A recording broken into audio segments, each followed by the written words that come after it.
So if you've ever shopped for a diamond, you've most likely heard about the 4 C's. If you're thinking about shopping for a diamond, no doubt you've read about the 4 C's online. I want to talk about the 4 C's a little bit today because there are some things that the 4 C's are and some things that the 4 C's are not.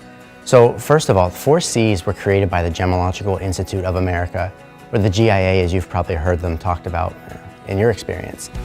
The whole point of the 4 C's grading scale was really to give a consistency to the market and really globally give a common vocabulary so that people could grade their diamonds, assign a value, talk about how rare those diamonds are, really just on that consistent basis. That's really the key word, is they were really shooting for consistency. They've done a great job. That 4 C's chart has changed the way that people buy diamonds just by giving it that common terminology. The hard thing about the 4 C's is that while it does assign rarity and also therefore the value of the diamond, it really does not speak to the actual beauty of the diamond. We've all heard beauty is in the eye of the beholder. Beauty is not listed on a gem grading laboratory report. And that, I think, is probably one of the biggest misconceptions, is that if you can buy a 4 C's diamond with the grades that you like at a price that you like, that diamond will do what you want it to do. My goal here is to help you understand how to buy a diamond that does do what you want it to do. The first C is the carat weight. Carat weight is the weight of the diamond. So a 1 carat diamond, if it's cut well, should be 6.5 millimeters, but I've seen them 5.8 millimeters wide. I've also seen them almost 7 millimeters wide because they're cut so shallow.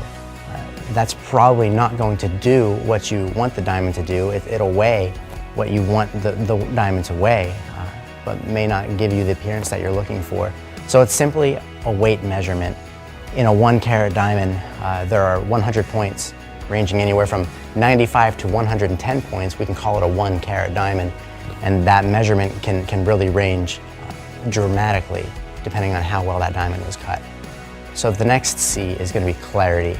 Clarity is a lack of inclusions within the diamond. So as a diamond is formed, it's under an intense amount of heat and pressure, and it takes quite a long process for that to happen deep beneath the Earth's surface until it rises up to where we can actually mine them.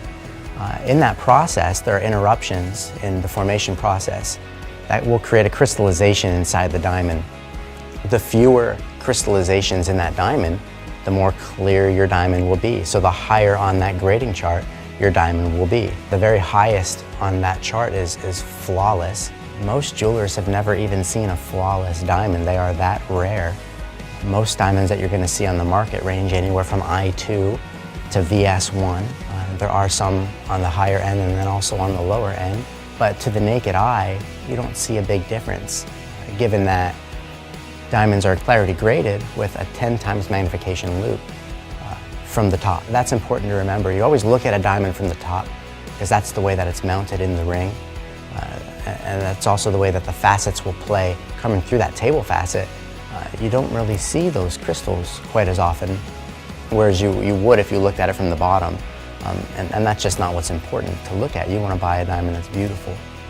So the next C is going to be the color. Color is simply the absence or presence of a natural hue within the diamond. Almost all diamonds will have some type of a natural hue. The most common one is going to be brown or yellow, sometimes even gray. And that's just simply a warmth, body color inside the diamond. We're not talking about blue diamonds. We're not talking about pink diamonds. Those are fancy colors. They would actually fall outside of that range of D to Z on the color scale from the GIA. But once again, we're talking about the rarity. You figure even color graders don't color grade diamonds after noon during the day because it's such a small difference in the color that you're actually looking at. Your eye is too fatigued beyond noon to really detect those differences, and without comparison, most of the time unrecognizable to the normal person. You know, you just want to keep that in perspective. The most important C, and it's our last C, is the cut quality. Cut quality is how well that diamond is cut. It's not the shape of the diamond. The shape of the diamond will be round or fancy, such as princess cut, pear shape, oval shape. Even ashers and cushions are fancy shapes. That's not the cut of the diamond, that's the shape. The cut of the diamond is the angles and the proportions and how they work together in order to produce and maximize the brilliance that enters in through the top of the diamond. The only diamond that actually has a true cut quality assigned to it is the round diamond. All the other diamonds are somewhat subjective to the cutter. Most times a cutter on a fancy shaped diamond will cut it in order to maximize the carat weight, because people perceive a lot of value in carat weight. So whenever I'm given the opportunity to ask a guest, what do you want your diamond to do? The response is almost every single time, I want my diamond to sparkle. That's what I want my diamonds to do. That's what I want my wife's diamonds to do. The brilliance, the sparkle is really what travels across the room, not the color, not the clarity, not even how large the diamond is. It's that light that catches somebody's eye from across the room. And when you come into my store, we really want to keep it that simple. We want you to buy a diamond that's beautiful, that you're excited about, and really, we're going to ask you two questions. Would she love it? And are you proud to give it to her? It's no more difficult than that. If you have any questions about finding the perfect diamond for you, please feel free to stop in and talk to me, talk to my team, or shoot me an email. We're here to serve you and we'd love to help.